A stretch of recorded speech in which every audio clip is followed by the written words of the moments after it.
سلام دوستان، امیدوارم که حالتون خوب باشه. اومدیم در این ویدیو به شما آموزش بدیم چگونه حجم ویدیوهای خودتون رو کاهش بدید. پس لطفا این ویدیو رو لایک کنید و کانال ما رو سابسکرایب کنید. ممنون میشم. بریم سراغ ویدیو.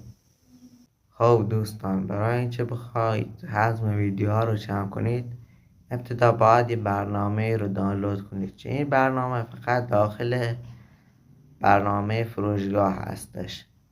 پس ابتدا وارد برنامه فروشگاه میشیم و روی بخش جستجو کلیک میکنیم.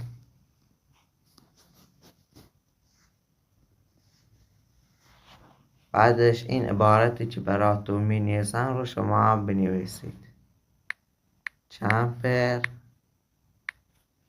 سور ویدیو. بعد از اینکه این کلمه رو تایپ کردید، میاید و این برنامه رو دانلود میکنید. حالا بعد از دانلود کردن این برنامه میرید وارد برنامه میشید. دقیقا همین کارهایی که من انجام میدم و شما هم انجام بدید لطفا. بعد از این که وارد برنامه شدید،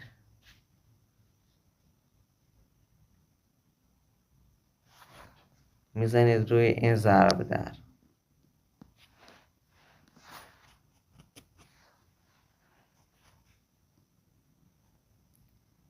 بعدش میزنید روی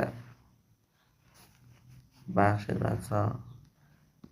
بعدش میزنید روی وارد کردن، روی این گزینه.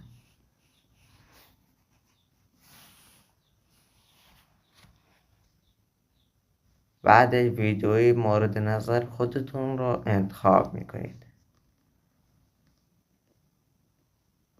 خب مثلا من این ویدیو رو انتخاب میکنیم که 147 مگابایت.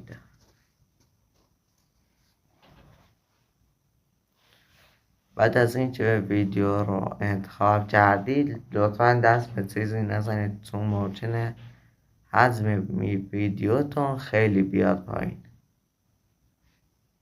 بعد از اینکه ویدیو رو انتخاب کردید، دست به هیچی نمیزنید و روی گزینه بعد کلیک میکنید. بعدش هم اگه بخواید نام فیلم رو مثلا عوض کنید، اذا میتونید این انگلیسی رو پاش کنید و نام فیلم رو خودتون بذارید. بعد از اینکه نام رو هم عوض کردید، میزنید روی گزینه شروع کنید. روی این گزینه که براتون علامت میزنم.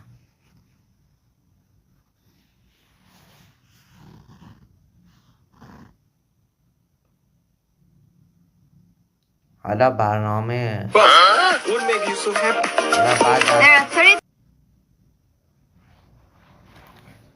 خب دوستان، الان که میبینید الان 27% فشرده شده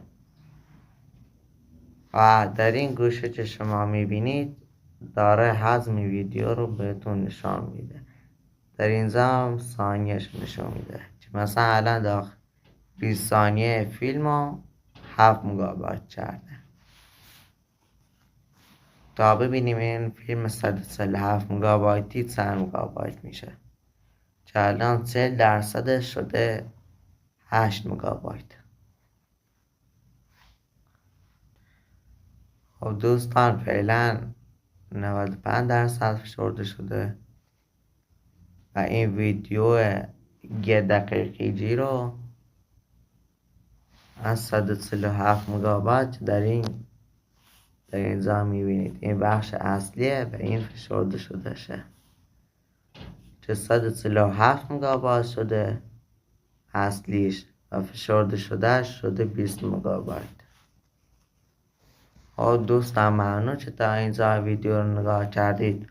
لطفا کانال ما رو سابسکرایب کنید و این ویدیو رو لایک کنید تا از ویدیوهای بعدی هم با خبر بشید. با امید دیدار بچه‌ها.